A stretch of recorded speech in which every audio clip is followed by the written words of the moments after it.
In those days, wireless was but a recent addition to the equipment of ships at sea. We were quite proud of our installation, and we only carried one operator. This man should have finished duty at midnight, yet here he was at 12:30 and he was still listening in, but he was on the very point of retiring. He was, in fact, in the act of bending down to undo his boots when the dread call came, for in his interest he still retained the phones upon his ears. SOS Titanic calling. We have struck ice and require immediate assistance. And throwing the earphones on the table, he raced the first officer who was on watch at the time. It is a dramatic thought that if the signal had been 2 or 3 minutes later, we wouldn't have picked it up. The news was at once brought to me. Curious how trivial things stamp themselves on the mind in moments of crisis. I can remember my door opening, the door on the other head of my bunk, which communicated with the chart room. I had but recently turned in and wasn't asleep, and drowsily I said to myself, who the dickens is this cheeky beggar coming into my cabin without knocking? Then the first officer was blurting out the facts, and you may be sure, I was very soon wide awake, with thoughts for nothing but doing all that was in the ship's power to render the aid called for. So incredible seemed the news that, having at once given orders to turn the ship, we were bound from New York to Gibraltar and other Mediterranean ports, while the Titanic was passing us westward bound, 60 miles to our northward. I got hold of the Marconi operator and assured myself that there could have been no mistake. Are you sure it is the Titanic that requires immediate assistance? I asked him. Yes, sir. But I had to ask again. You are absolutely certain? For remember, the wireless was not at the pitch of perfection and reliability it is today.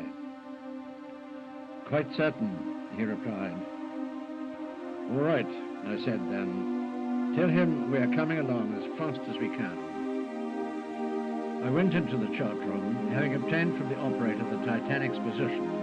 It was latitude 41 degrees 46 minutes north, longitude 50 degrees 14 west. I at once worked out the course and issued orders. Within a few minutes of the call, we were steaming all we knew to the rescue. The Carpathia was a 14-knot ship, but that night, for 3.5 hours, she worked up to 17 knots. One of the first things I did, naturally, was to get up the chief engineer and explain the urgency of matters, and calling out an extra watch in the engine room. Every ounce of power was got from the boilers, and every particle of steam used for the engineers, turning it from all other uses, such as heating. Fortunately, it was night. Fortunately, I mean, from one aspect, all our passengers were in their bunks. Many never woke up until the drama had been played out, because one of my first instructions was that as far as possible, absolute silence should be maintained, while every man was told to instruct any passengers seen about to return to their cabins and stay there. As soon as the men heard what was wanted and why, many of them went to work without waiting to dress, good fellows. I had up the English doctor, purser, and chief steward, and to these I gave the instructions as follows. The English doctor to remain in the first-class dining room, the Italian doctor in the second-class dining room, and the Hungarian doctor in third, all to have ready supplies of stimulants, restoratives, and other necessities.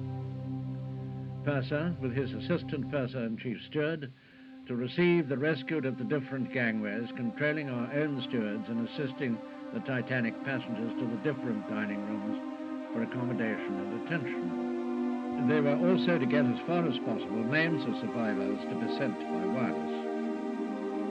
The inspector, steerage stewards, and masters-at-arms to control our own steerage passengers, keep them out of the third-class dining hall, and to restrain them from going on deck. Chief steward to call all hands and have coffee ready for our men, and soup, coffee, tea, etc. for the rescued. Blankets to be placed ready in our gangways, in saloons and public rooms, and others handy for the boats. All spare berths and steerage to be prepared for Titanic's third-class passengers, while our own steerage occupants were to be grouped together. all, it was enjoined that the strictest silence and discipline should be maintained, while a steward was to be stationed in each gangway to reassure our own passengers should any hear noise and inquire. Such inquiries to be asked politely but firmly to return to and remain in their own cabins. Meanwhile, we were plying on through the night, a brilliant night of stars. I had been able to go to the bridge. To me, there, Marconi operator came reporting he had picked up a message from the Titanic to the Olympic, asking the latter to have all her boats ready. The sense of tragedy was growing. But the Olympic, homeward bound, was hundreds of miles away, very much farther than we were. The Titanic had also called us. They asked how long we should be getting on. Say, about 4 hours, I told the operator. We did it in 3.5 hours. And tell her we shall have all our boats in readiness and all other preparations necessary to receive the rescued. I then gave the following orders to the first officer: prepare and swing out all boats, all gangway doors to be opened, a block with line rope hooked in each gangway, a chair slung at each gangway for getting up sick and injured, pilot ladders and side ladders at gangways and over the side, cargo falls with both ends clear and bights secured along ship's side on deck for boat ropes or to help people up. Lines and gaskets to be distributed about the decks to be handy for lashings, etc. Forward derricks to be rigged and topped and steam on windshields to get mails or other goods on board. Oil to be poured down lavatories both sides to quiet the sea. Canvas ash bags to be near gangways for the purpose of hauling up children or helpless. Company's rockets to be fired from 3 a.m. every quarter of an hour to reassure the Titanic. An hour before, the Marconi operator had brought me a message from the Titanic that the engine room was filling. That had looked fatal. It left little doubt that she was going down. So to catch that green flare brought renewed hope. Almost at once, the second officer reported the first iceberg. It lay 2 points on the port bow, and it was the one whose presence was betrayed by the star beam. More and more now were we all keyed up. Icebergs loomed up and fell astern. We never slackened, though sometimes we altered course suddenly to avoid them. It was an anxious time with the Titanic's fateful experience very close in our minds. There were 700 souls on the Carpathia. These lives, as well as the survivors of the Titanic herself, depended on a sudden turn of the wheel. As soon as there was a chance that we were in view, we started sending up rockets at intervals of about a quarter of an hour, and when still nearer, fired the company's Roman candles, or night signals, to let them know it was the Carpathia that was approaching. Occasionally, we caught sight of a green light. We were getting pretty near the spot. By this time, the hope that their green signals had at first bred in us was gone. There was no sign of the Titanic herself. By now, it was about 3:35 a.m. We were almost up to the position, and had the giant liner been afloat, we should have seen her. The skies were clear, the stars gleaming, with that brightness which only a keen, frosty air brings to them, and visibility was as good as it could be on a moonless night. I put the engines on the standby so that the engineers should be on the alert for instant action. At 4 o'clock I stopped the engines. We were there. As if in corroboration of that judgment, I saw a green light just ahead of us, low down. That must be a boat, I knew. And just as I was planning to come alongside, I saw a big berg immediately in front of us. The second officer reporting it at the same moment. I had meant to take the boat on the port side, which was the lee side, if anything, though there wasn't much wind or sea. But the iceberg altered the plan. It was necessary to move with the utmost expedition. I swung the ship round, and so came alongside the first of the Titanic's boats on the starboard side. To rightly thankful I was that the long race was over. Every minute had brought its risk, a risk that only keen eyes and quick decisions could meet. But with that feeling was the veritable ache which the now certain knowledge of the liner's loss brought. No sign of her. And below was the first boat containing survivors. A hail came up from her. We have only one seaman in the boat and cannot work very well. They were a little way off our gangway. All right, I told them, and brought the vessel right alongside. Then they started climbing aboard. Obviously they had got away in a hurry, for there were only 25 of them, whereas the capacity of the boat was fully 40. They were in charge of one officer. I asked that this officer should come to me as soon as he was on board, and to him I put the heart-rending inquiry, knowing with a terrible certainty what his answer was to be. The Titanic has gone down. Yes, he said. One word that meant so much that the man's voice broke a bit. She went down at about 2:30. An hour and a half ago. Alas, that we hadn't been nearer. But there was no time for vain regress. Daylight was just setting in, and what a sight that new day gradually revealed. Everywhere were icebergs. About a third of a mile on our starboard beam was the one that a few minutes ago had faced us. Less than 100 feet off our port quarter was a growler, a broken-off lump of ice, 10 to 15 feet high and 25 feet long, but stretching as far as the eye could reach were masses of them. I instructed a junior officer to go to the wheelhouse deck and count them.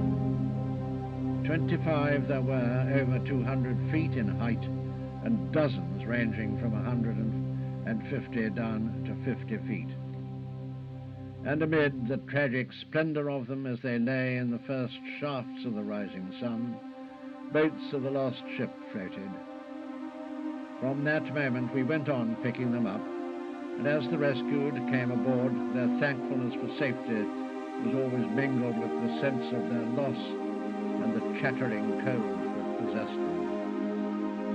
Many of the women had been hours in those open boats, shielded from the almost Arctic cold only by a coat hastily thrown over nightclothes, telling of the urgency with which they had left the ship, suggesting to the imagination awful, long-drawn-out anxiety before the slips were loosed and the boat was on the water and away.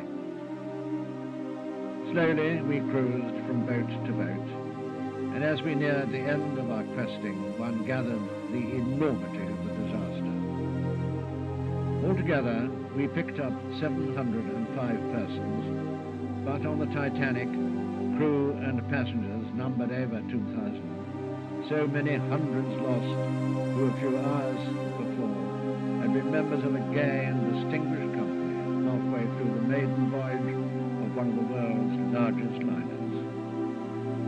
While we slowly cruised, we held a service in the first-class dining room in memory of those who were lost and giving thanks for those who had been saved. Except for the boats beside the ship and the icebergs, the sea was strangely empty.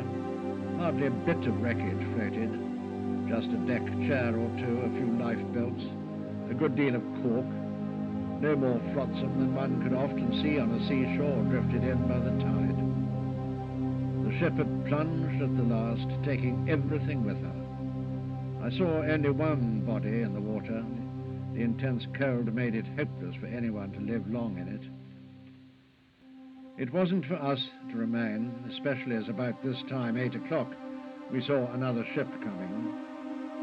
This was the Californian, and all the night had been lying not many miles away, hove to because of the ice. We signaled her now, asking her to continue searching as we were about to make for New York. The sea was rising, and I was anxious to get well away from that danger zone in good daylight. So we got as many of the Titanic's boats as we could on board, some remaining suspended on our davits, others hauled on the forecastle head, and proceeded. Some boats containing the survivors were alongside. People were climbing up the ship's side, others being pulled up, all wearing lifebelts. And incidentally, it was the wearing of these that protected those who had been so long exposed in the boats and prevented many from dangerous chills. And then, from every quarter, boats were pulling in, making for one common objective, the Carpathia. One thing stands out in my mind about it all: the quietness. There was no noise, no hurry. All our men passengers gave up their cabins, and many of the ladies doubled up with others so as to leave their own quarters free for the distressed. Every officer, of course, yielded his accommodation. In my cabin were 3 ladies, each of whom were bereaved. Their husbands, all millionaires, had perished, and in addition, one lady had lost a son. On the other hand, one had her son with her, whose saving had that touch of the dramatic that was in evidence time and again that night. This boy had been separated from his mother, but later on had found a place in a collapsible boat. His position was even more precarious than it sounds, for since they were helpless to propel it in any way, the boat was floating in the near vicinity of the liner and couldn't move away. It was right under her stern, and from this boy I heard a graphic account of how the Titanic upended herself and remained posed like some colossal nightmare of a fish, her tail high in the air, her nose deep in the water, until she dived finally from human sight. That collapsible was fortunate not to have been sucked down with the ship. Probably the suction was lessened by reason of the pause and then the sliding movement she took. At all events, the helpless boat merely bobbed a little dangerously and remained afloat. In a little while, a ship's boat came near. It was hailed, and the boy was taken into her, and the first person whom he saw in this rescuing boat was his own mother.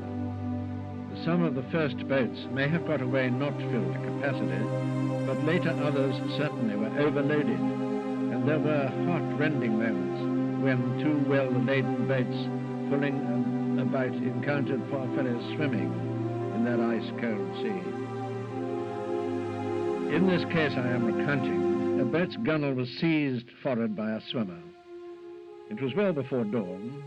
No one could see who it was, but many voices were raised protesting against him being hauled in. "We're full," they cried. "Don't let him come in." One woman in the stern sheets, however, nursing her sorrow of a husband left behind on the sunken ship, begged for the swimmer to be taken in. The pity in her pleading prevailed, and she knew the swimmer had been saved before she sank back into the frozen coma that great tragedy engenders. Hours passed. At length dawn lit the haggard faces of those who huddled shiveringly in that boat. Only then did the woman see the features of the drenched man she had been chiefly instrumental in dragging from a death by drowning. It was her own husband. It stirred the heart to see the fortitude of the bereaved, just as it sent a glow of pride to listen to some of the tales that were gradually revealed by the survivors of the sights that had been witnessed during those last hours on the sinking ship. Tales of bravery and self-sacrifice that add luster to the human story, shown by every class. In those hours of trial, facing death, men were equal in heroism, whether they were the humblest or such as had much of this world's possessions. And one wondered, looking into the troubled and sometimes vacant faces of those who were saved, whether they, or those left behind, had the harder part to play. But it is sure that there were many that night who, loaded with riches and honors, showed they possessed the greater gifts of self-sacrifice and self-command. A boat full of women was ready for lowering from the stricken ship. It was found to be too full, and the order was given for someone to get out. What a moment! It had to be done, for the overfull boat endangered the lives of all. A young lady, a girl really, got up to leave the boat. At once some of the others protested, pleading that she should stay. "No," she said, "you're married and have families. I'm not. It doesn't matter about me." She stepped out of the boat and returned to the deck. She went down with the ship. She gave her life that others might live. No words of mine can add to the beauty of that action. But that night it was duplicated 100 times as the boats went off, until there were no more to go, and those who remained knew all hope of safety was dissipated. In all that large assembly of differing human beings, I heard of only one instance of selfishness. A certain foreigner who had come aboard bedded himself down in one of the smoke rooms. With an acquisitive eye and disregard of others, he had obtained several blankets for his own comfort. These were draped round his portly figure, when other men found they were devoid of any. He was asked to share up, but adopted the old motto of, "What I have, I hold." There was a small council of war among a few men, but the war was soon over, and the blankets distributed. I ought to mention that the Olympic, which at the time of the disaster was some hundreds of miles to the westward, having left New York on the Saturday, had wireless suggesting she should take off the rescued, but I was against any such move. Fortunately, Mr. Ismay, the chairman of the White Star Line, was among those saved, and when I informed him, suggesting that it would be unwise to endeavor to transship these poor people who had just been saved from the boats, he at once agreed, and told me to request the Olympic to keep out of sight. So on we went, still passing other isolated bergs from time to time. I remember that about noon we passed the Russian steamer Burma, who, bound east, made an endeavor to cut through that ice pack, but he turned out again, and I didn't blame him either. We were able to communicate to the Olympic the bare facts of the disaster, and I also sent the official message to the Cunard Company, together with as many names of the survivors as we then had. This offered the first chance we had of dispatching the news to shore. It was, owing to the short range of wireless then in operation, also the last opportunity we had of establishing communication until Wednesday afternoon. And then we learned how the world had waited in suspense for details, and especially a correct and complete list of passengers and crew who had been saved.